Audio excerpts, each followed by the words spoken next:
Do you want to build muscle and lose fat at the same time? It may sound too good to be true, but body recomposition or recomp is a real phenomenon that can completely transform your physique if done in the right way for you, your body, and your phase of nutrition and training. And in this episode, we are providing you with the ultimate evidence-based blueprint to optimize your nutrition, training, and health to achieve simultaneous fat loss and muscle growth like never before. Welcome to the Wits and Weights podcast. I'm your host, Philip Pape, and this twice-a-week podcast is dedicated to helping you achieve physical self-mastery by getting stronger, optimizing your nutrition, and upgrading your body composition.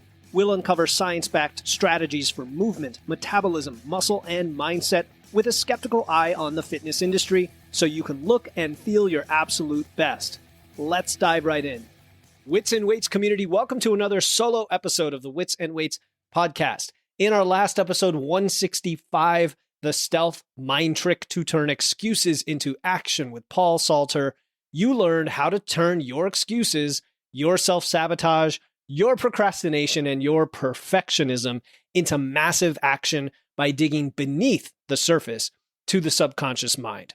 Today, for episode 166, the body recomposition blueprint, Recomp to build muscle and lose fat at the same time, I'm going to break down the science behind body recomposition, aka body recomp, which is building muscle and losing fat at the same time, discuss the different ways it can play out based on your starting point, and provide concrete strategies for optimizing everything required to get there, your nutrition, your training, your health, so that you can maximize your results for body recomp.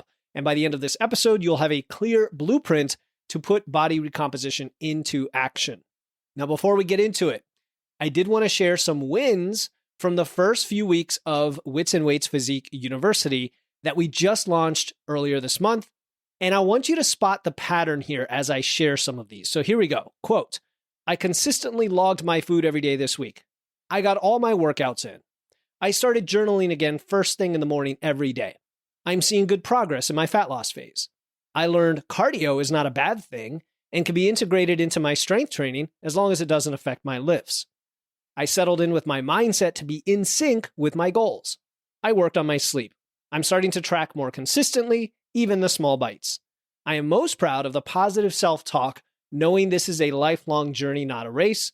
I am most proud of how I was able to put into practice what I've learned about flexible dieting while traveling for the past 2 weekends. I was able to enjoy food without feeling restricted. End quote.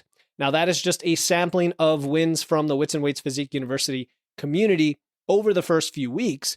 And I ask you now to tell me, could you spot or can you spot what they all have in common? Now, I know you can't actually answer me here, but rhetorically, the common theme with all of these comments is they are all simple, practical wins focused on consistency, on daily habits, on enjoying the process. And the process ultimately produces the progress, right? They are not about quick fixes. They're not about losing 20 pounds in 1 week, saying no to particular foods or activities, or punishing yourself to get a result. They are simply positive affirmations from people who are expanding their comfort zone. They're doing it in the right way. They are starting to shift both their bodies and their minds, their perspectives in the pursuit of better health, which just so happens will also get them a better physique and more confidence along the way.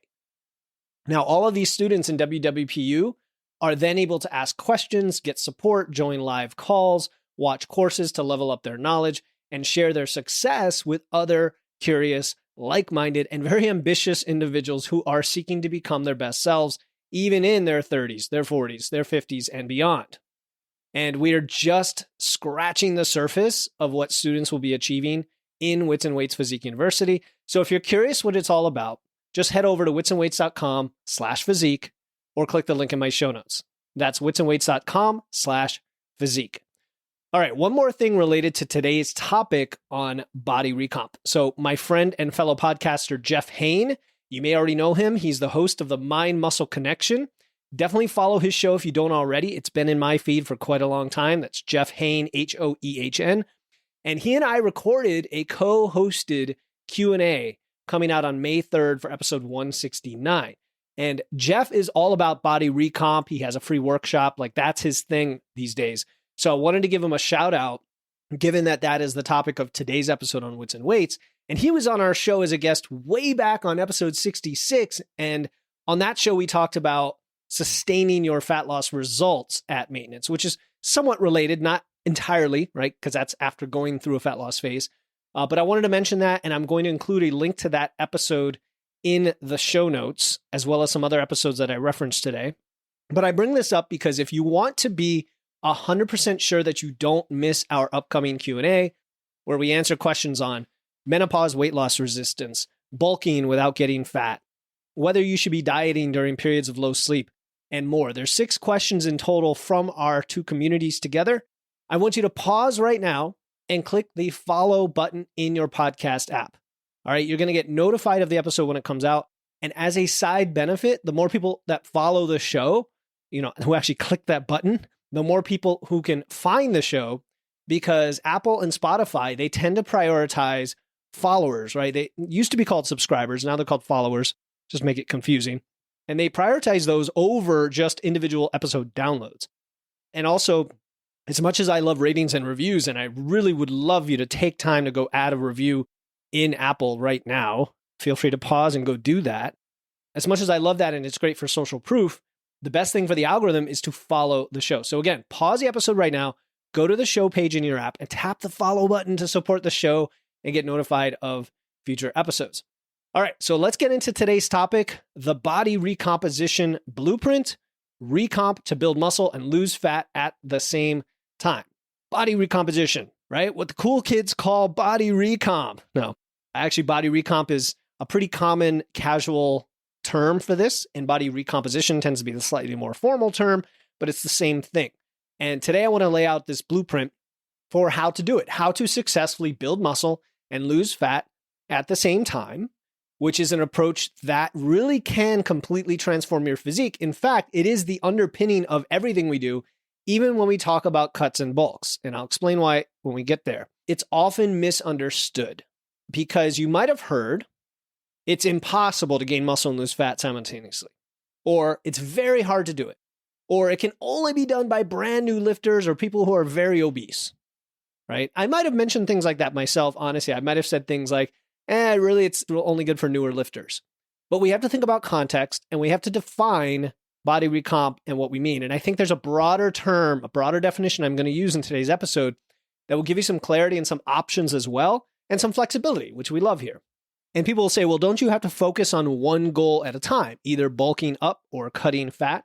Well, it turns out that that's not necessarily the case, or it doesn't have to be as extreme as you think in either direction. And that's what we're going to talk about today. So with the right strategies, with the right mindset, with the right knowledge and options, you can definitely achieve body recomp and sculpt that leaner, more muscular physique using a slightly different approach than just going all out on cuts and bulks. So as always, definitions are important. So let's define exactly what we mean by body recomposition. Okay, body recomposition. I want to be clear. So body composition just refers to the amount of fat and muscle you have. Body recomposition refers to simultaneously decreasing your body fat percentage while increasing your lean muscle mass, thus improving your overall look, your overall leanness, and your overall body composition. Recomposition. So you're not just focusing on one aspect like scale weight or just on body fat. It's really the whole thing, doing it at the same time. But the same time is kind of a flexible term we're going to get to in a bit. Now, there is plenty of evidence that supports the viability of body recomp, even in trained individuals, not just newbies. So trained individuals. One that I like is a 2020 article by Chris Peri-workout et al. Chris Peri-workout.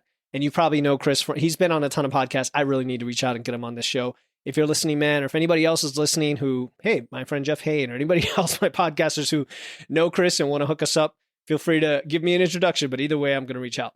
He and his colleagues had an article titled, Body Recomposition, Can Trained Individuals Build Muscle and Lose Fat at the Same Time? And it concluded that, quote, despite the common belief that building muscle and losing fat at the same time is only plausible in novice/obese individuals, the literature provided supports that trained individuals can also experience body recomposition. Individuals' training status, the exercise interventions, and their baseline body composition can influence the magnitude of muscle gained and fat lost. Resistance training, coupled with dietary strategies, has been shown to augment this phenomenon. End quote. All right, we also see this play out anecdotally all the time when I'm working with coaching clients, because I can't tell you how many clients I've worked with who stayed the same weight on the scale. And sometimes they maybe didn't want to stay the same weight early on, at least. They wanted that quick win of fat loss, but they ended up staying the same weight. It might have even looked like a little bit of a plateau, or they even gained a tiny bit of weight, but then their physique completely transformed. Their waist size went down, their clothes fit better, they looked better in the mirror, they felt stronger, and they were standing taller, and all of those things because they gained muscle and dropped body fat simultaneously. And so the scale just doesn't tell the full story when it comes to recomposition. And it also doesn't have to necessarily stay at maintenance, like stay the exact same for you to achieve body recomp. It can happen in different phases, which we'll get to. So why is recomposition physiologically possible? And I like to dig a little bit into the underlying mechanisms, underlying processes. And when we do that, it starts to make a little bit of sense, because to lose stored body fat, you normally need a calorie deficit, right? You normally need to be dieting, eating less than you burn, you expend more energy than you consume, right? But okay, so that's for fat loss. That's to lose stored body fat. But to build muscle mass, you don't necessarily need a net calorie surplus. What you need is sufficient protein and a muscle building training stimulus. Now, protein synthesis, muscle protein synthesis, and fat lipolysis are separate metabolic processes. They involve different tissues. And as long as you achieve a net deficit to tap into fat stores while providing enough protein and training to build muscle, recomposition can occur. And this is why it can be confusing. So the way I like to put it is, imagine you're eating just enough food to maintain your weight. And at the same time, your training is very effective and you have plenty of protein. And so your body at this state where you're kind of like just maintaining your weight, you're training hard, you're having that protein, your body feels relaxed or safe enough, like it doesn't feel like it's threatened or in a deficit, right? So it's safe enough to draw from the protein you're consuming and to build a little extra muscle. But when it does that, when it prioritizes that because you're telling it it's important with this training stimulus, it all of a sudden doesn't have that much energy left over for everything else your body needs to stay at homeostasis. So then your body says, I need to release a bit of energy from fat cells to make up the difference. And voila, you've added a bit of tissue over here, you've lost a little bit of fat over there, and you've maintained your weight. But it's as if you're in a slight surplus. It's as if you're in a slight surplus from the muscle building side of the process. I mean, it's pretty cool. It's like your body kind of thinks it has enough resources to build muscle, and you're telling it it's important, so it's going to do that. But then it realized it sacrificed some of the energy coming in over here, so it needs to release some fat. Now, there's one other phenomenon. I didn't have it in my notes, but it came to mind.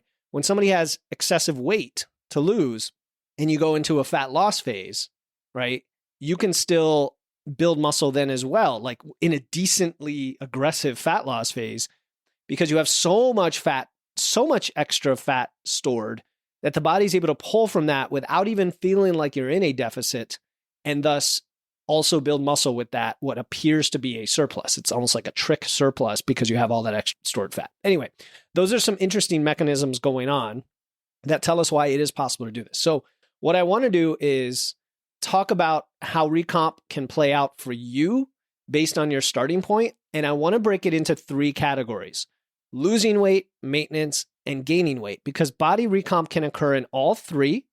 It can also occur over the long term, which is not in the scope of today's show, but I am going to mention it when we talk about gaining weight. But losing weight, maintenance, and gaining weight are 3 scenarios where body recomp can occur. So right there, hopefully shattering a belief or myth that you might have that recomp is equivalent to maintenance, because it's not equivalent. You can definitely recomp at maintenance, and it's the most common way people do it or try to do it, but you could also recomp losing or gaining. So we're just going to start with losing weight, then we're going to talk about maintenance, and we're going to talk about gaining weight. So the first category is what people think of as like the dream scenario of recomp, which is you can lose more body fat than you gain muscle, but you're still doing both.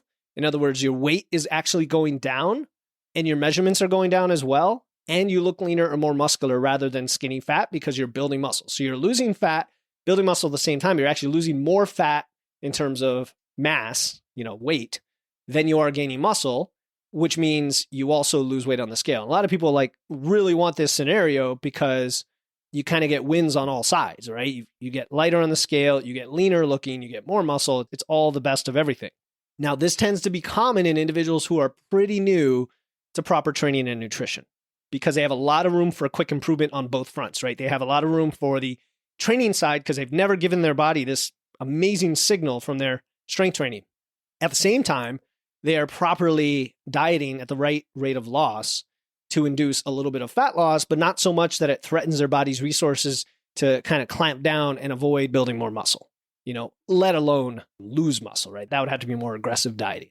So we're going to talk about the rates of loss in a later segment today when we get into nutrition, but that is the first scenario is your net loss in weight while you're building a little muscle and losing fat.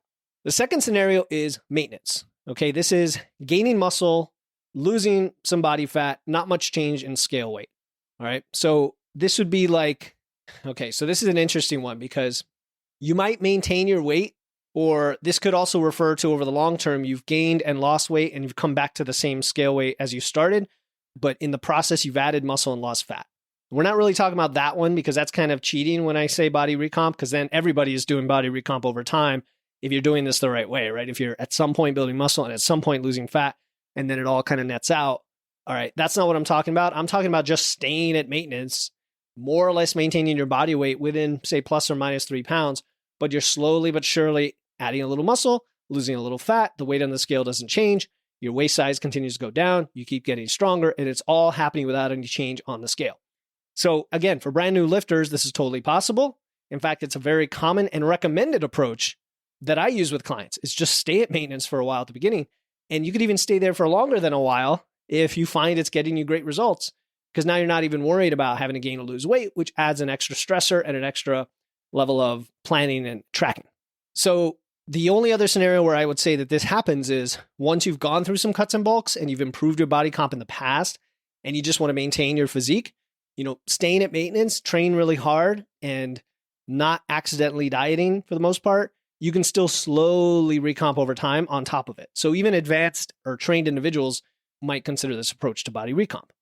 The third category is very, very, very slowly gaining weight. So modestly gaining, being in a surplus and gaining a little bit more muscle than you would at maintenance, right? Because at some point, especially the more advanced you are as a trainee, it's very hard to build extra muscle tissue without getting yourself in a little bit of a surplus.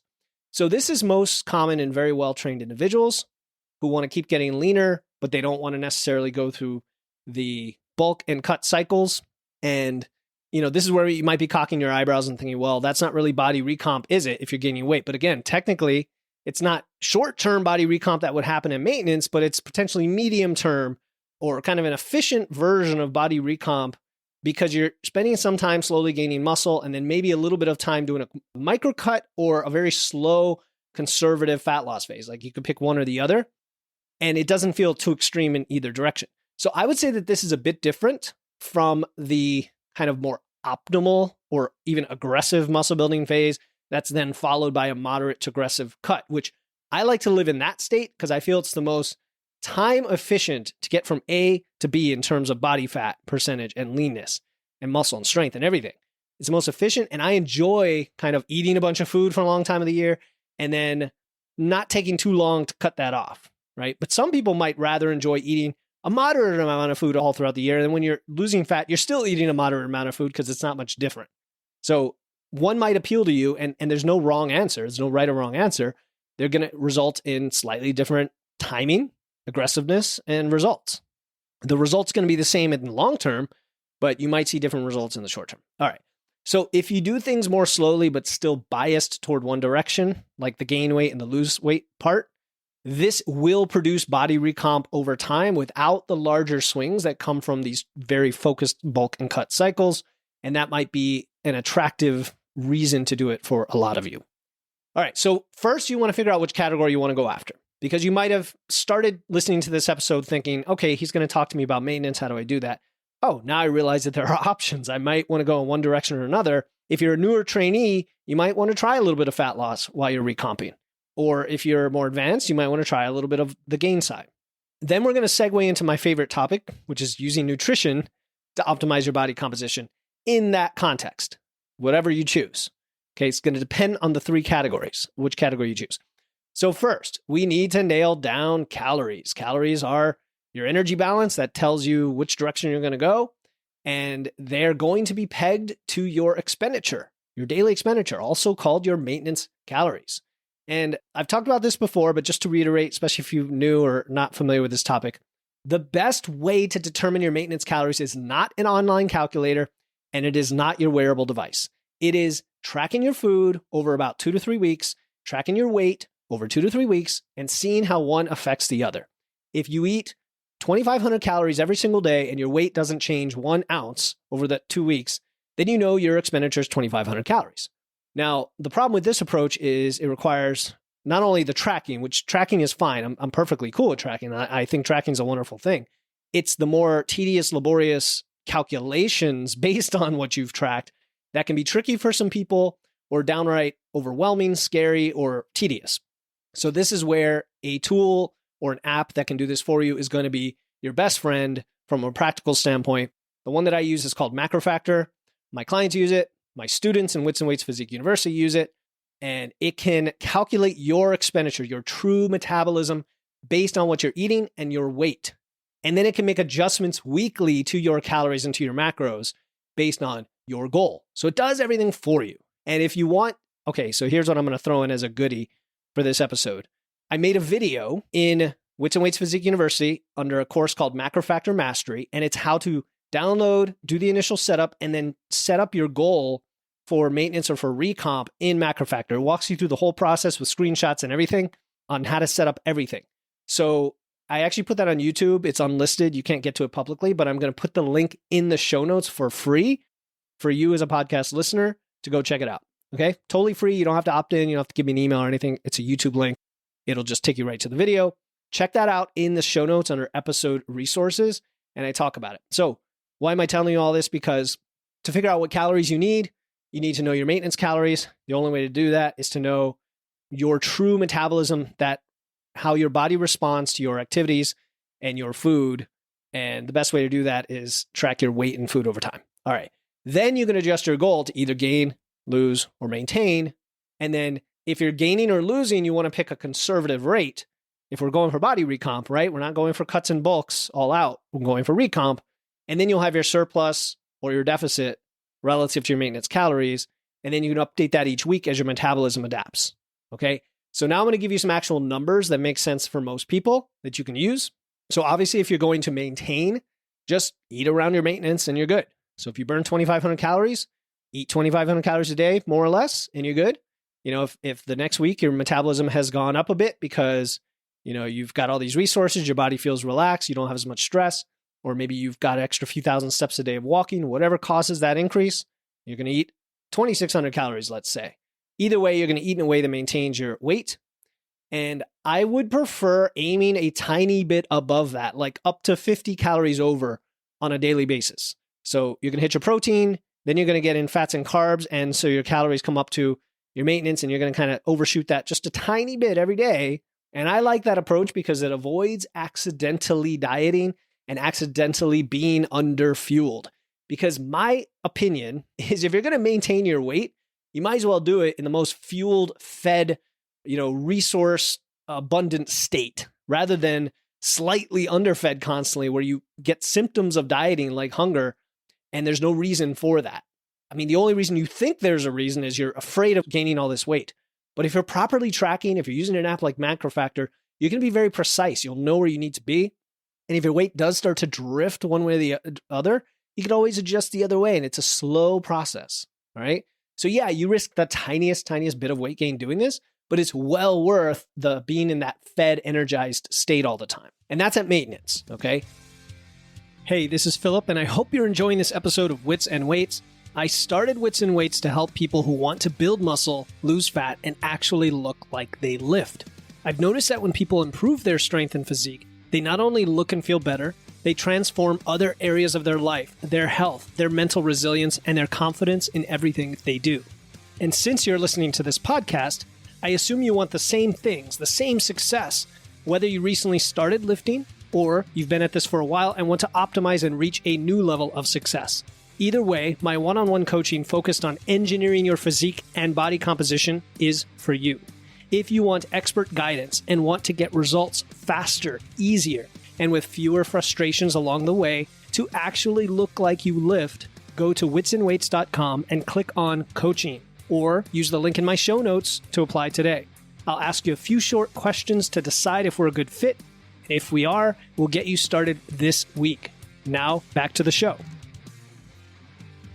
Now, if you want to lose weight, I would aim for the low end of the evidence-based range to avoid muscle loss, but to still make progress. And that is 0.25% of your body weight per week. All right. So 0.25% of your body weight per week. So let's say you weigh 200 pounds. That's half a pound a week. And if you do the math based on 3,500 calories a pound, that's a 250 calorie deficit, which is enough to move the needle, but it's not anywhere close to the regime of potentially losing muscle or getting into those real dieting biofeedback states of lots of hunger and potentially higher stress and lower sleep and so on, right? It's only 250 calorie deficit. It's really not that much. All right. And remember, we're trying to possibly add more muscle tissue even while losing weight. So we can't go that aggressive, but we don't want to go so slowly that we're really just at maintenance anyway, right? So that's where I think the 0.25% body weight a week is reasonable. And then if you want to gain, I would also aim for the low end of what we have found is the evidence-based range of, actually gaining muscle and not just being at maintenance. And that's pretty conservative. It's 0.1% of your body weight per week. So let's say you weigh 150 pounds. That's only 0.15 pounds per week. That's like a 55 calorie surplus. And that's barely above maintenance. As I said earlier, even at maintenance, I aim for up to about 50 calories over. So when you're trying to deliberately build weight over time, 55 calories for a 150 pound person, which for a 200 pound person is going to be like, 75 calories. It's not that big of a difference. It's enough to kind of push the needle and make sure that you're building that muscle, but then it's not so much that you can't also potentially lose fat at the same time. Okay. Now, once you've got your calories set, you can then peg your macros accordingly. And you're going to aim for 0.7 to 1 gram of protein per pound of your target body weight. Now, your target body weight may not be that far from your current body weight. So to simplify, you could just go with your current body weight. And I would be closer to the 1 gram per pound since we're going for Recomp. So to simplify all of what I just said, protein around 1 gram a pound for what you weigh right now. So if you weigh 180 pounds, aim for 180 grams of protein, right? Because it is body Recomp, I want you to bias the protein a little higher than if we were just in one of the more extreme phases. For fat, I would get in somewhere around 20 to 30% of your calories for general health, for hormone production, all of that. And then the rest goes toward carbs. There's a lot of flexibility in fats and carbs. I've mentioned this in the past on this show, but carbs are really important, especially if you're at maintenance, in either of these phases, because in all three of these potential phases, you're not that far from maintenance. So you should have a reasonable amount of calories to work with. And carbs are always your friend when it comes to training, performance, fueling your workouts, partitioning nutrients toward muscle building instead of fat storage, and recovering from your workouts as well. They just help you feel great. They give you energy. And for many of us, practically, we love to eat food that contains carbs as well. Fruits, starches, grains, all of that. So there you go. That's the basic nutrition for those three categories of Recomp. Now, peri-workout nutrition. By peri, we mean around your workout. So before, during, after, kind of within a couple hour window of that workout. Peri-workout nutrition is super important. But before we go there, I want to take a tangent on training, on your workouts for a second, because this is the only time I'm going to discuss that today. I'm always assuming that if you're listening to this show, strength training is important and you understand the value of it. But I do have to reiterate that all of the other stuff we talk about today is kind of irrelevant if you are not training, right?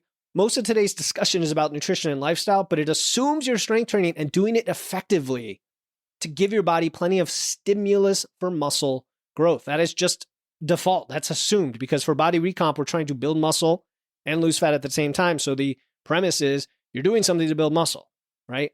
The doing both at the same time part is what's tricky. And that's why I'm covering most of these other topics today. But good timing on this episode, because if you want all the details behind effective training principles, I did recently cover them all in episode 162. which is titled Bodybuilding for Everyday Lifters Who Want to Build Their Dream Physique. And I'm going to link that one in the show notes as well. So if you want to get into details on all these principles, check that episode out. It's actually one of my favorites personally that I made for the show, and it's a recent one as well. So I think you'll like that. But in summary, what do we mean by effective training or training hard? I think it means three things.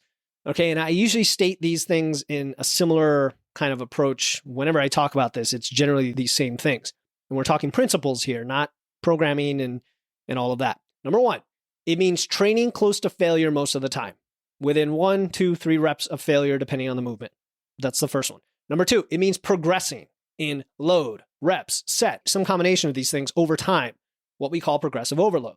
And number three, it's training with sufficient intensity and execution using movements that build strength and muscle, right? And this is really important, the intensity and the execution, because if you're not doing it right, the other things aren't going to matter. And beyond your initial training phase of like your first few weeks or maybe even first few months, if you're on the weaker end, this is going to include free weights like barbells, like dumbbells, combined with machines and cable machines, things like that as needed, stuff that you would find in a gym. So not only does proper training build muscle mass, of course, which is one very important half of the body recomp equation, it also has three other benefits for body recomp that I want to reiterate today. All right. Benefit number one, muscle tissue is metabolically very active. It's way more active than fat tissue, meaning it burns a ton of calories even at rest. And this increased muscle mass thus boosts your basal metabolic rate, your metabolism. And so you burn more calories throughout the day, and that can aid in fat loss while you're maintaining or increasing muscle mass. So it's not a huge impact. I've talked about this before, maybe 6 to 9 calories per pound of muscle mass that you add to your body. But even like an extra 50 calories a day, when we're talking recomp, can make all the difference. Number two, the second benefit of muscle mass and building muscle mass. When you're engaging in training, the strength training itself has a massive positive impact on your hormonal response because your hormones start to shift to facilitate the muscle growth and the fat metabolism, all of it. It increases testosterone. It increases growth hormone. And both of those are vital for muscle synthesis and for the breakdown of fat cells. So you get this 2-for-1 hormonal milieu is the French word they like to use, of perfect storm toward building muscle and losing fat that gets accelerated just through the act of strength training. And then benefit number three, muscle mass is denser. So you can look lean and toned at a higher body weight, which tends to mean even burn more calories and thus fat without needing to lose as much weight. So that's like another way to recomp kind of in a backdoor approach, right? So you could just not have to lose as much weight. And so you can recomp in that way. Now we've established, I think, why every single person listening to the show should be resistance training if your goal is to improve your body composition and get a fantastic physique, period. Bar none. If you listen and you're a runner and you don't strength train at all, and you reach out to me, you say, I need some help with my nutrition, I'm going to say, what's your training look like? And if you tell me, here's when I run, I'm going to say, well, where's the strength training? And you say, I don't. I'm going to say, all right, come back to me, because you've got to be strength training if you care about your physique and your body composition, which all of this contributes as well to your health. This is why I love this so much, and I'm passionate about muscle mass and strength training, because it helps everything. It makes everything easier, even, yes, you're running. So let's continue and talk briefly about workout nutrition after I went on that long tangent. My recommendation here is that you simply want to bookend your training, all right? A little before, a little bit after. You've got flexibility in the amount of time. You don't have to eat or drink in the middle of your workout unless you're starting it fasted, potentially. But for most part, you want to bookmark it with some easy digesting proteins and carbs. This is going to fuel your workout. It's going to kickstart your recovery after. It's going to help with muscle protein synthesis. So something like, whey protein, quick carbs like fruit. I love bananas, rice cakes. I know someone who loves, Rice Krispie treats. I'm not huge on using ultra processed foods for a lot of this stuff, but hey, it can work. And then, and that's like your pre-workout. Then your post-workout can have a little more variety, maybe even a little bit of fat in there.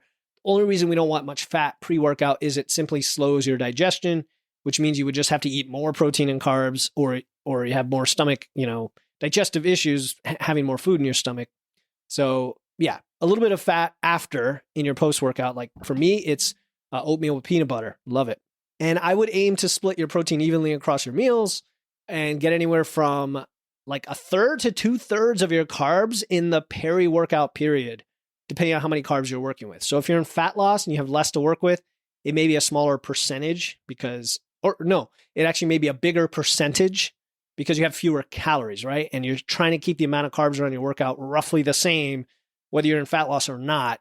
So when you're in fat loss, you're basically siphoning most of those carbs around your workout. I've seen it to the point where like almost all your carbs are around your workout because the calories are fairly low. But that's also why we don't want the fats to be too high and take away from the carbs, or even the protein to be much higher than it needs to be to give you room for your carbs. So that was just my little thing on peri-workout nutrition as far as just a general principle, but also in the context of body recomp to make sure everything is fueled properly for maximum results. Now, it's not just about calories and macros. We know there are a lot of other things here, nutritionally and otherwise.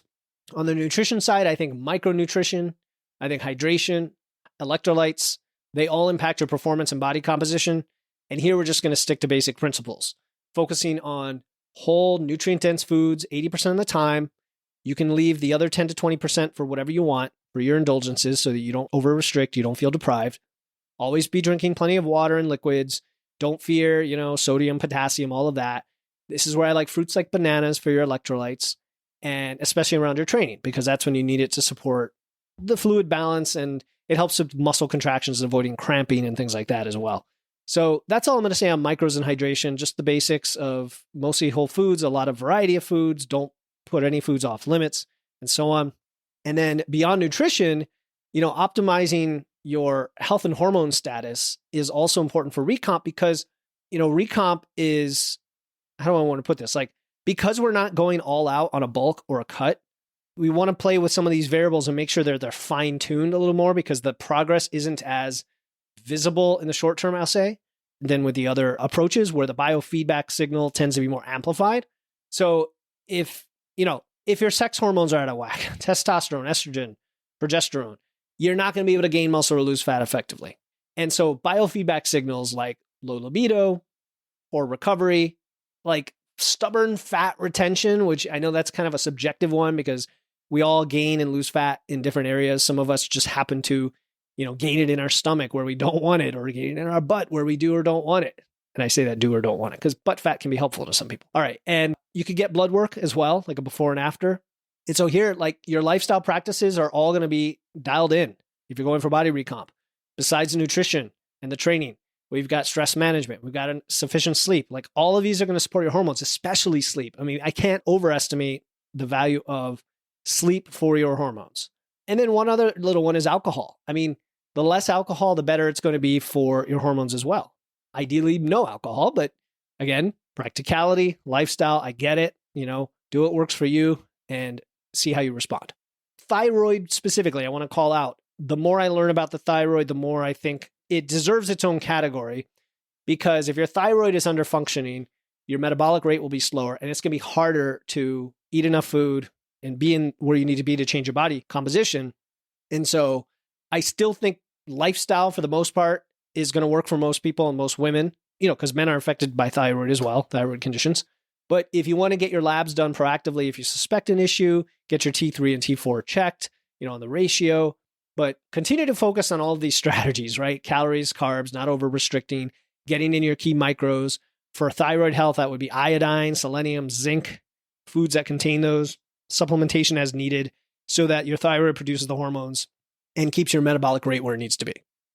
All right. So other aspects of biofeedback and general health would be your digestion, your circadian rhythm, right? Like having a consistent daily routine and schedule for your sleep, your waking and sleeping cycle, but even your eating cycle, even your walking cycle, believe it or not, like your body starts to get used to these rhythms and tends to go in a more relaxed state when things are consistent, and thus keeping your metabolic rate higher, and you can eat more food and recomp more easily. Sleep and stress we already mentioned because they can affect your ability to lose fat and gain muscle. So you just got to audit your lifestyle. See where you can upgrade your habits outside the gym. Everything works together synergistically.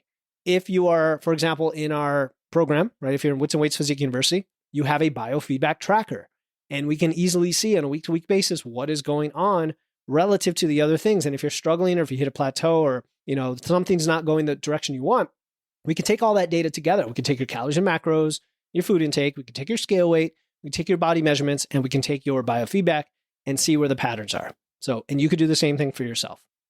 Finally, don't underestimate the importance of mindset. I know I often put it last on the list for whatever reason. I think we just do this inherently. And yet mindset could be the first thing on the list for a lot of this. And for a lot of you listening, you know exactly what I mean. Like, you may know all the stuff I'm telling you today.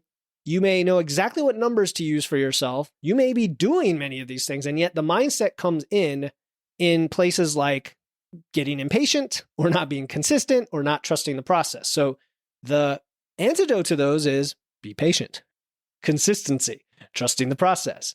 You know, you're training hard, you're eating in a slight deficit, let's say, if you're doing the lose weight version of this, and maybe you're not seeing a huge drop in scale weight right away because you shouldn't. You shouldn't. And yet in your mind, you might be thinking, oh, I'm trying to get this body recomp, and also the scale's not budging as much as I'd like.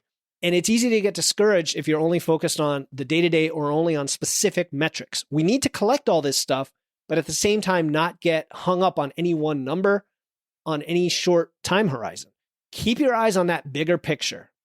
But while you're doing that, I do want you to celebrate small victories along the way. We just don't want to overemphasize victories that aren't really victories. Like, oh, my weight dropped a pound yesterday. I don't think that's really a victory. I don't, because I would never want to overreact to weight dropping or gaining in one day ever. I want to look at it over 2 or 3 weeks. Over, let's say, 3 weeks, you can say, hey, the combination of things that I'm tracking shows me that I built a little muscle and I lost a little fat. Here's why. You know, my waist size went down by 1/2 inch. My biceps went up by 1/2 inch. And my scale weight went down by, 2 pounds over the 3-week trend. Hey, I'm pretty happy with all of that. That's pretty good. I'm headed in the right direction. That's cool. Like, we can definitely celebrate those things. But I would also celebrate the small victories on a daily basis, like the things you are doing. To me, those are the victories worth celebrating. I did this thing that I committed to doing. And because I did that thing, I know it's going to later on produce a result. And I know that it will be worth it when I unveil that strong, lean, muscular physique that I've built through the process. So go back to the quotes that I said earlier from our community and their wins. And you saw that all of those wins were from this healthy and positive mindset of the process. Like, I did this every day. I was consistent. I didn't have to deprive myself. It wasn't, I lost X weight on the scale, right? We can still celebrate those results when they come, but if we focus on the day-to-day and the process, you're almost not going to care when the result happens because it will have been happening the whole time and you'll have been enjoying the process. So that's kind of the mindset piece of Recomp, because it can be harder to see the result happening. Now, that's also in some way, you can argue, for some people, that's why you like to do more aggressive bulks and cuts, because you can see some of the result-based numbers changing faster. And for some of us, we want those wins too. And that's okay. There's no right or wrong. There really isn't. I see it too, because right now I'm rehabbing my shoulder again. Occasionally it gets a little wonky since I've had rotator cuff surgery. It happens. I've been assured that this is totally normal. And yet I'm the type of guy that wants to push. I want to grow. I want to keep going. I want to improve. And it can be a little bit frustrating when I know I have to come out of my fat loss phase. I have to tone down my intensity, tone down my volume, work out fewer days a week. But I know that doing all those things will produce a result. So what do I take pleasure in? I take pleasure in the fact that my shoulder has more range of motion each day and is feeling less pain. And I know that that is a result-based thing, but it's also process. It's showing me that every day that I put into doing these things, I'm getting what I want out of it. And even though I'm kind of at maintenance, let's call it, I am getting a ton of wins every day as a result that will set me up for going back into a more aggressive phase at some point from a healthier standpoint. So that's my little personal story there. Some final thoughts on body recomp. Body recomp is absolutely possible. It can be a highly effective approach for a lot of people to completely transform your physique. It really can. But for many individuals, using more aggressive bulks and cuts will be the most time-efficient way to achieve long-term body recomp. But many of you might prefer this more casual approach that doesn't get too extreme in either direction. And guess what? These choices are part of the flexibility and the sustainability in everything we do and talk about on this show and with our coaching approach and in our community and in Wits and Weights Physique University. This is the fun part about it. It's not sexy. It doesn't sell, 30-pound fat loss in 3 weeks, but it sells you a lifetime of joy because you can have such a flexible, individualized, for you approach that just is totally in sync with your life. And I know so many of you want that. And I strive on this show to show you how to do it practically and take actual steps. And it's not just lip service, right? And whichever way you want to go, right? Losing fat, building muscle, quickly or simultaneously over the long term. Either way, doing all these practices the right way is how you will achieve that lean, strong, athletic look you want. So the exact way it plays out is going to depend on your starting point. Whether you have a lot of fat to lose, you're already lean, you want to focus on muscle gain, you're very well trained, or you're, just looking to etch in those final details in your physique and that symmetry, whatever. The key principles are still the same. Train hard with sufficient intensity, execution, volume, progression. Eat enough protein and carbs to support your muscle growth while still achieving a modest, fat loss, either a deficit or in less of a surplus or at maintenance. Optimize your peri-workout nutrition, your hydration, focus on nutritious whole foods, and pay attention to your health, your hormones, and your biofeedback, not just your body composition, because it all plays together synergistically. And this is where having an experienced coach or community to guide you through the process can make a huge difference. But regardless, I strive on this show to give you these blueprints to help you get started doing it on your own. You just have to be patient, consistent, keep showing up, keep putting in the work, and then your physique will transform before your eyes when you look back and you'll say, wow, look how far I've come. And that's it. That is what we do for Body Recomp. I hope this has been not only informative, but maybe a little bit eye-opening, given that there are so many ways, there's so much flexibility in achieving recomp besides just maintenance, right? And now you're inspired, right? You've got some ideas, you're ready to put these into action. And as I mentioned before, if you're interested in using MacroFactor to set up your body recomp phase without worrying about calculating your maintenance calories or your calorie and macro targets, I'm giving you all a free video on how to set everything up in the app, screenshots and everything step by step. This video is from the MacroFactor Mastery course in Wits and Weights Physique University, but I'm giving you this video itself, not the whole course. I'm giving you this video absolutely free, no opt-in, no email. Just click the link in my show notes for the free video on YouTube. It is unlisted, so you're not going to find it on my channel. It's exclusive to podcast listeners. You have to use the link in my show notes. You'll find it under episode resources, and go click it to get my free video on setting up MacroFactor for body recomp.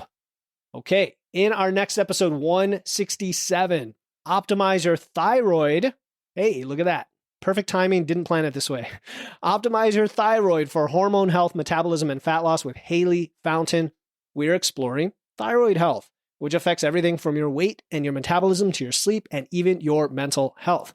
You'll learn how to manage your weight when you have a thyroid condition, the link between minerals and thyroid function, and why exercise and nutrition are so important and what you should be doing, as well as how the mind-body connection and sleep all play into thyroid health. So make sure to hit follow right now in your podcast app. Just pause before the episode finishes and deletes. Go hit follow, and you'll get notified when that episode comes out, and you'll also be supporting the show. So as always, stay strong, and I'll talk to you next time here on the Wits and Weights podcast. Thank you for tuning in to another episode of Wits and Weights. If you found value in today's episode and know someone else who's looking to level up their wits or weights, please take a moment to share this episode with them. And make sure to hit the follow button in your podcast platform right now to catch the next episode. Until then, stay strong.